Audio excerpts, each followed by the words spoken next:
Well, it was always going to happen, wasn't it? The showdown is set for tomorrow morning before 8 a.m. between former Liberal leader Matthew Guy and the current leader Michael O'Brien as to who will lead Victorian opposition. O'Brien, a former barrister and ex-Costello staffer, is decent and hard-working, but has manifestly failed to hold Premier Daniel Andrews to account for his incompetent running of hotel quarantine that led to 800 deaths last year, and for his constant resort to locking down the state that's failed to keep COVID in check and devastated the state's economy.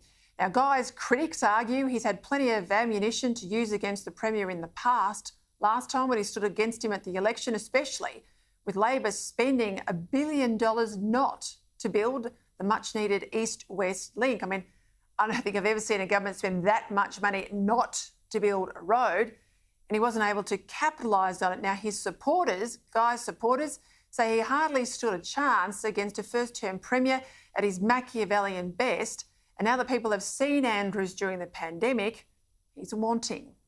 Well, time will tell, but it's not like the state opposition is overburdened with talent, is it?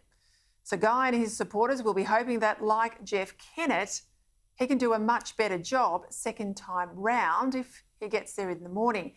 Now, I suspect that's right, but it's not who leads the Victorian Liberals that matters as much as what it is they stand for and what they would do to make Victoria different and better with a change of government. I think Victorians are open to change. Some are ready for it, but it'll have to be change for the better. And the Liberal Party certainly can't expect to coast into office criticising Andrews from all points of the political compass and not offering an alternative. Nor can they sit on the fence on many of the cultural issues pushed by this most hard left of Labor leaders. It's a fact that you can't get good government if the opposition isn't up to the job, because weak oppositions let bad governments off the hook. Nor does the Liberal Party win office by being a pale imitation of Labor. The first duty of an opposition is to oppose poor policy and bad decisions, and under O'Brien, the Liberals haven't opposed any of his lockdown measures or held him to account for the damage and out-of-control spending and despair that's ripped right across the state.